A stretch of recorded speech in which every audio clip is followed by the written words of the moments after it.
معلش يا جماعة، أنا جاية أسألكوا سؤال عويص شوية.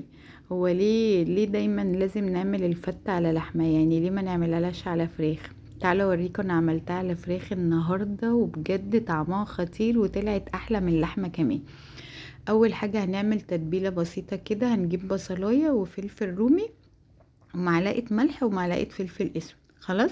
ونضرب الكلام ده في الكبة حلو قوي لغاية اما ينعم معانا.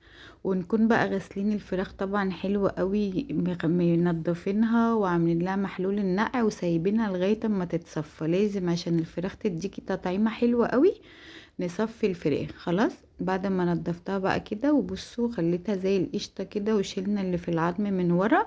هنتبلها بقى حلوة قوي اكننا هنشويها. عارفه اما نتبل الفراخ كده حلوة قوي اكنك هتشويها بجد، هتاخدي تطعيمه للشوربه والفراخ. عمرك ما هتعملي الفراخ غير بالطريقة دي، بسيطة جدا. بصلاية وفلفل رومي وملح وفلفل بس، ما تحطيش بهارات ولا اي حاجة. هنسلقها بقى، هجيب مية مغلية هحط فيها معلقة ملح ومعلقة فلفل ولورا وبصل وننزل بالفراخ. عايزة بقى تحطي حبهان مستكة اي منكهات بتحبيها حطيها في الشوربة، بس انا بكتفي بالبصل واللورا. هنسيب بقى هنا الفراخ لغاية اما تستوي حوالي ساعة الا ربع كده، انت تشوفيها بعد نص ساعة. ونعمل بقى، انا بحب ابدأ بالصلصة. جبت معلقة كبيرة كده من السمنة على الزيت ونزلت بيها بمعلقة توم كبيرة زي ما انتم شايفين كده. هنزل بمكعب مرق ونص معلقة ملح ونص معلقة فلفل اسود ونص معلقة كمون. انزلي بقى بالتوابل على التوم كده، بجد هتاخدي تطعيمة خطيرة. وهننزل حوالي بربع كوباية من الخل كده، نطش بيها التوم بقى وشمي احلى روايح في الدنيا. هكون بقى محضرة نص كيلو من الطماطم كده ضرباه حلو قوي ومصفياه. هنزل بقى بيه كده على معلقة سكر عشان طبعا تعادل الحموضة. ونسيب بقى الصلصة دي لغاية اما تتسبك كده، نسيبها مع نفسها كده لغاية اما تتسبك تماما. نعمل بقى مع بعض الرز. هاخد معلقة سمنة كبيرة وحبة زيت عشان الزيت بيلمع الرز والسمنة بتدي تطعيمة حلوة قوي.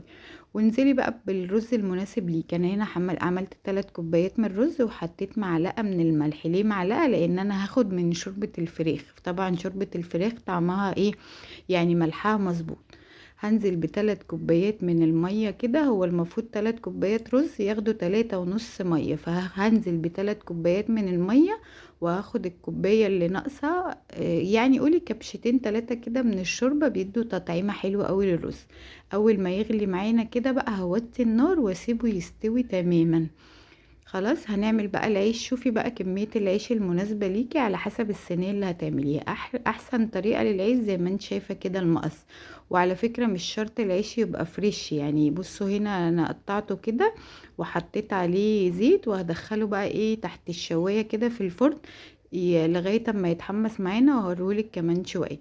هنا بقى كانت الفراخ استوت كده، خدتها بقى. وبصوا انا اسهل حاجة تحطي كاتشب. طب ما عندكيش كاتشب يبقى طلعي هاتي كيس صلصة، حطي عليه ملح وفلفل وزيت وممكن معلقة عسل نحل، بتبقى حلوة قوي التطعيمة دي. ما عندكيش اشتغلي بكاتشب كده زي اسهل حاجة وبيدي تطعيمة كده حلوة قوي وتسكيرة للفراخ، هتعجبك جدا. خلاص، هدهنه بقى حلو قوي كده وادخله بقى تحت الفرن كده في الشواية. عايزة تحمريه حمريه براحتك. هنا بقى كان العيش طلع معانا كده من الفرن.